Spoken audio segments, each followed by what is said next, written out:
We don't expect rain at this time, so I don't expect this to be very heavy rain. Climate change disproportionately impacts the regions of the world that unfortunately have contributed the least to global environmental change. We are tapping rainwater here.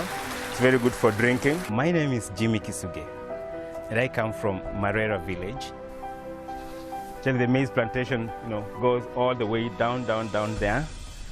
What's really interesting about what places like Kenya or places in sub-Saharan Africa and even in continental Asia is that I think the world doesn't normally associate those areas with impact of climate change because they're not on the coast, they're sort of like not the little island in Micronesia that's going to be swept over by floods. It also affects those same regions that have the highest prevalence of diseases like HIV/AIDS. Madala elida chieng kelo higa mar 2004 Desemba higni 5 mosekalo aseneno nitie seche moko ma koth chwe mang'eny ma kata kiketo kothe machalo butternut kata watermelon to koth dhi ketho.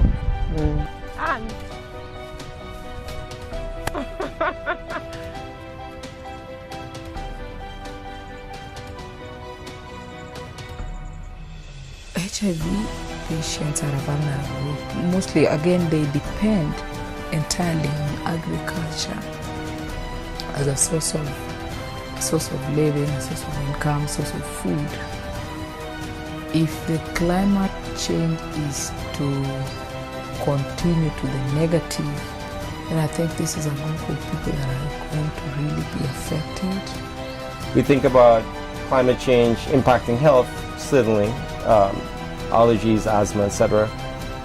The next step is, okay, climate change can affect infectious diseases because of these physical dimensions, increased temperature, increased flooding. But how on earth could it affect HIV?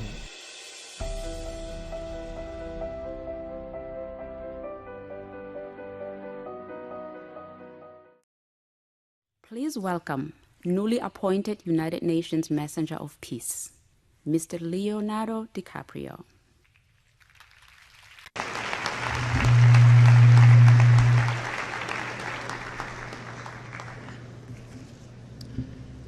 Thank you, Mr. Secretary General, Your Excellencies, ladies and gentlemen, and distinguished guests. Every week we're seeing new and undeniable climate events, evidence that accelerated climate change is here right now. Droughts are intensifying, our oceans are acidifying, with methane plumes rising up from the ocean floor. We are seeing extreme weather events and the West Antarctic and Greenland ice sheets melting at unprecedented rates, decades ahead of scientific projections. None of this is rhetoric, and none of it is hysteria. It is fact. In the eastern Horn of Africa, nearly 80% of the population relies on subsistence agriculture for food every day. My name is Jimmy Kisuge, and I come from Marera village. So this is my maize plantation. It extends all the way up to down there. When we go down, we have also a rice plantation, which still not ready for harvesting. But this is the maize. Changes in weather has been quite a big challenge.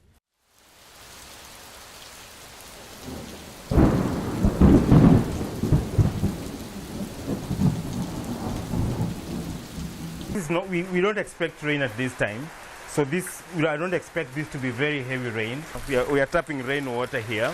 It's very good for drinking, but then you find there's a lot of dust, so it will come when it is still dirty, but after some time it will clear up, and the rainwater, we only need to treat it with a chemical and it's good for drinking. The rain seasons are changing. They are becoming less predictable.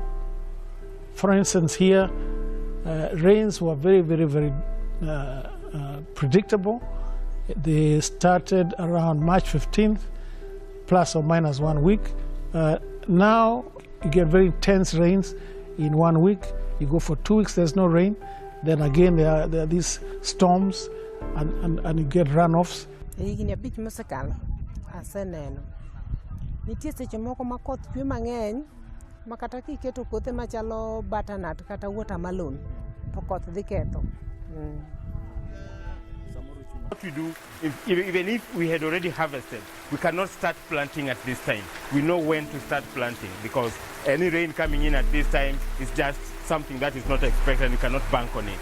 The farmers knew when to prepare the land for planting, and they knew when the crop would be ready and when it would be harvested. Everything was completely predictable. That was in the early 80s, up to early 80s. Then thereafter, in the 1990s, we started seeing delayed rainfall. The rain was coming in April. With over 1/3 of Africa's population living in drought-prone areas, hunger and malnutrition here are projected to increase by over 20% by the year 2050. Among the most vulnerable include women and those whose health has already been compromised due to HIV and other infections. Koro udwa neno karide. Yeah.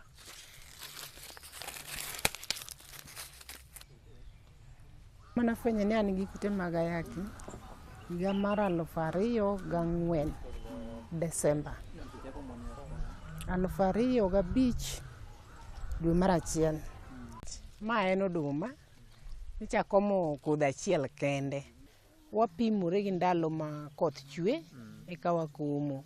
Kaka magi ne wakomo dwe mar adek. Koro ka koth chwe oduma ti, wadoyo oduma chiek. Koro kitambo oduma dog chien, koth dog chien to oduma chiek.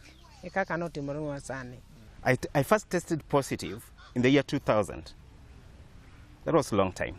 Now, 8 years later, I knew I was positive. But 8 years later is when now my CD4 came down to something like 50. So starting with how food insecurity negatively impacts HIV, this happens in many different ways. So first of all, you find that food insecurity makes it really difficult for people to take their medications as prescribed when they have, very bad side effects. Mwonyo yath ma kute mag ayaki gi eki ki tich ma samoro itiyo mondo mi iyud chiemo no ero en gima otudore kaka chen kendo onge kaka dipoggi.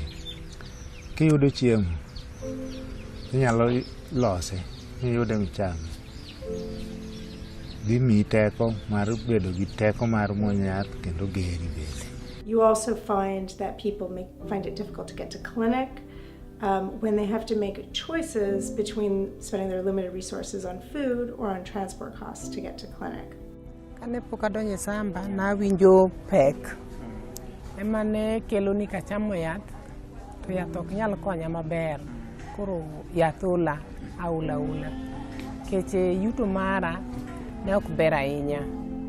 HIV patients are a vulnerable group, and we know that the sub-Saharan Africa is most affected. You look at the poverty levels, sub-Saharan Africa, HIV sub-Saharan Africa. If the climate change is to continue to the negative, then I think this is a group of people that are going to really be affected. If my source of income is agriculture, climate change sets in, my yield reduces even by half, 50% for example. I am in the vulnerable category, maybe I'm a woman, I have HIV, I have children, I lost a husband. Agriculture is my source of income. So when climate change reduces my yield by 50%, it means I will not have enough to eat. I will not have enough to take care of the children. Remember, HIV is a condition that makes the immune system of a person deteriorate. So already this person is vulnerable. But in an event somebody is not going to get food even for 2 days, they will not take drugs, and that is likely to affect their adherence. In order to tackle this problem, a group of researchers and physicians from the University of California, San Francisco have devised an intervention called Shamba Maisha that they think could prevent many of the negative health consequences of climate change. The Shamba Maisha project means farming for life in Kiswahili. The goal was really to address the root causes of food insecurity and poor health in the region, which in this case was inconsistent rainfall patterns and an increasing frequency of drought in the setting of climate change. In its first year, Shamba Maisha trained 30 HIV-positive farmers in rural Kenya in sustainable agriculture practices. Shamba Maisha program started training us. They trained us, serious training. So we were trained on how we can raise vegetables and how we could do it. We were trained on in things like record keeping, which now we are able to keep records from the sales of our vegetables. Shamba Maisha chakore, ne wapuro, tok ne wapuro. Wach Shamba Maisha nabiro osiptal clinic. Tayudo ka ipuonjo wach mar Shamba Maisha. Ng'ama nyalo gombo donjo. Ta na hero monda adonjie. Koro na donje Shamba Maisha. Nikech alot ni kaka ne gipuonjowa godo, naneno ka alot kachamo tawinjo maber kit ngimana. Gi kabinde alote mopogore opogore mane gipuonjowa. Machalo kaka osuga, machalo kaka susa, alote mag nyaluo dek, ododo, koro ne watemo pidhogi. So it is an agricultural and livelihood intervention that has 3 components. So first, a human-powered water pump to help irrigate their crops year-round, education in sustainable farming practices and financial management, and then a loan which enables them to purchase the water pump and other farming implements like fertilizers and seeds. From the money that I got from my vegetable production, I was able to meet domestic demands, such as, because of lack of finances, you find that sometimes you could go without a meal a day. The first money that I got from the vegetables, I went and bought a hen, a layer. So when I went to the market and bought one, and I bred it and that kind of stuff, I started keeping, local poultry. And that's why you can see hens all over the compound and that kind of stuff. From just one hen, it was 350, I remember. By the end of Shamba Maisha's first year, those farmers involved in the program had an increased CD4 count that was 165 cells per milliliter greater than a control group. I started getting weight.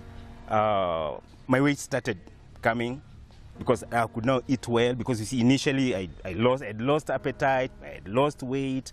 So I started now eating because my weight had gone down. In fact, I could even walk like as if the wind could even blow me away. But I started now eating well and starting putting on weight. Kendo kichamo gi maber, to kibiro hospital tiyudo ka CD4 ni ber, kindi bende ber, kore mano mi ahere. Today, both Helida and Jimmy will be going to the clinic to receive their HIV drugs and get their bi-monthly checkups. Kabiro, ipimo kilo, ipimo CD4, imiya yath. Abiro bang' dweche 2. An agombo mana den anyalo yudo yo manyalo medo godo konyruok e ngimana.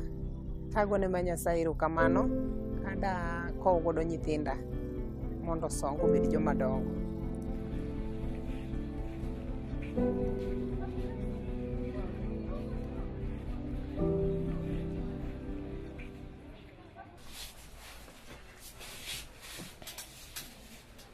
Tutaenda kuongelea mambo matatu. Moja ni kuhusu vyakula zenye utatumia ndio kilo yako ipake vizuri na hali ya maisha iendelee vizuri. Okay. Sasa nikiangalia vile umekuwa ukikuja clinic, vile ulianza, upande wa kilo ilikuwa chini sana, lakini imekuwa tu ikipanda, na hiyo ni ishara bora kati unatia bidii katika maisha yako. Sasa iko 1116. Asante. Sawa, na ukiendelea kutia bidii, kukula vizuri, stress achana naye. Najua stress iko. Stress ni maneno ya watoto. Iko. Kama mtoto sasa hakuna kitu tutafanya.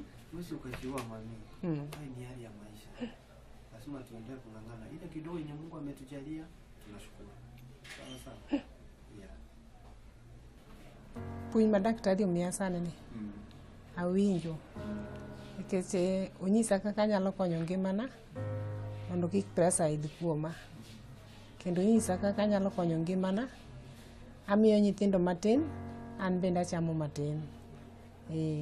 Puonja mang'eny magodo ka. What I saw from the clients were generally eager to take what is supposed to be done. She accepts herself, no stigma at all, and she seemed to be ready to work harder when it comes to nutrition and to work on her nutritional status. Halida receives good news. Now it's Jimmy's turn. Well, today is my appointment day. Yes, I've just come for my regular medical checkup, and I've just now arrived at the place where I collect my drugs, the ARVs. And my file, I'm just told, has already been taken to the doctor, but I'm supposed to begin from this point where, you know, details like my weight, my temperature, and my pressure must be taken from this point.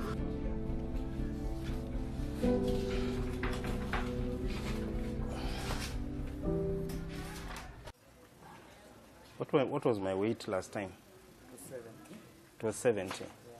And now it has gone down to 65. Wow. What do you think could be the reason why my weight is dropping?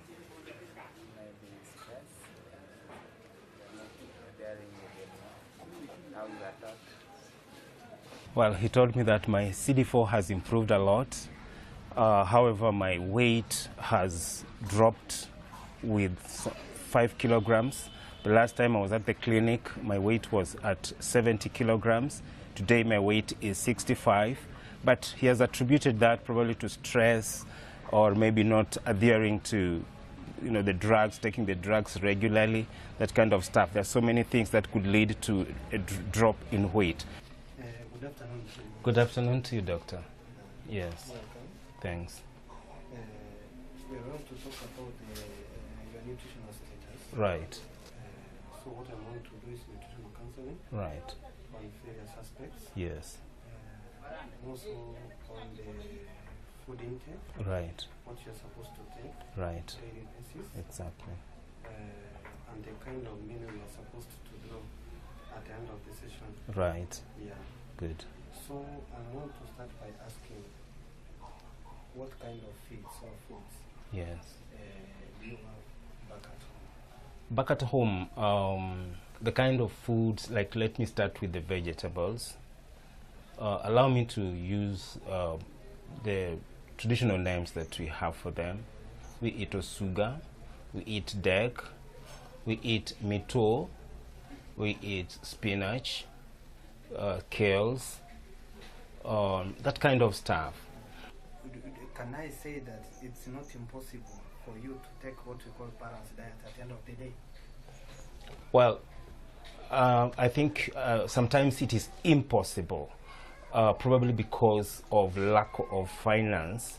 Sometimes I may not have enough money to balance my diet as probably you may advise me to. I've got a very tricky question here. Yeah. When I first got tested at this facility, my CD4 was at 50. Today it is reading over 400. Yes, and 80. That is very good. What if I just rely on the vegetables alone and the balanced diet alone and neglect the drugs? Do you think I'm okay? No. If not? You're supposed to take the drugs the way they're being prescribed. Yes. So the vegetables cannot substitute the drugs? No. The balanced diet and that kind of stuff? Yes. They must go concurrent. They must go hand in hand. Yes. Yes. Take Good. balanced diet, take the drugs the way they are supposed to be taken, and do exercise. That is it. I can start by saying that the Shamba Maisha as a project has done more good for these patients. These are the kind of patients which we use to work on them in terms of nutrition, to work on their weight, to boost their immune system. But because of the financial status, most of them were not achieving what we were supposed to do. But thank God Shamba Maisha came in, it empowered them, and then they got the energy and the support which they're supposed to have. That's why you see the trend of even the CD4. Back home, Jimmy and Halida prepare for dinner, made with vegetables from their own gardens. Her name is Jane Kisuge, and we've been living for the last over 20 years, I think now. And so right now she's trying to prepare a meal for the evening. Probably may want to know what kind of meal she's trying to prepare. This one is called michicha. Michicha is also very good on the nutrition part because it also adds the eyesight. Right now we are cooking this indigenous kind of vegetable, which she was just preparing out here. And as I told you, it's very nutritious, and she likes it, and we like it all. The whole family likes these indigenous vegetables because of the nutrients that it has and the minerals that it has for our health. Probably you may ask what she's putting on the head. I'm sure you've seen chefs in the hotel. They usually put that. Yeah, she's trying to imitate those chefs you see in big hotels. Yeah.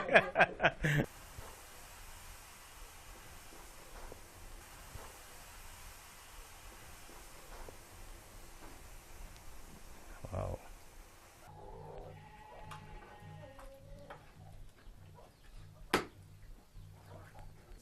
That is ugali. But it's fine. I think that's enough. This is now sugar, mchicha, the combination of that. It's tasty. It's very tasty, and of course nutritious. Yeah.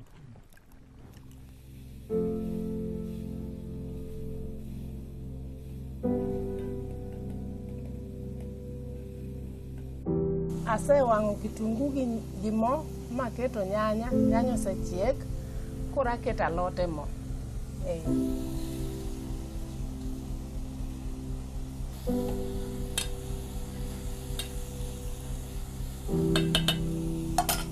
Koro aume godo mondo popni ochiegi.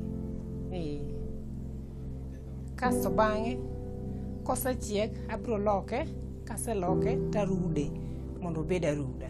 Omedo teko, del bo keto bedo maber, dendi bedo maeth, dendi bedo maler, teko bo mede del. Dhogi be koro mit, koro inyalo chamo gimoro amora kisik kichame. For Halida, Jimmy, and millions of farmers around the world, having access to consistent and nutritious food in the face of a changing climate often means the difference between life and death.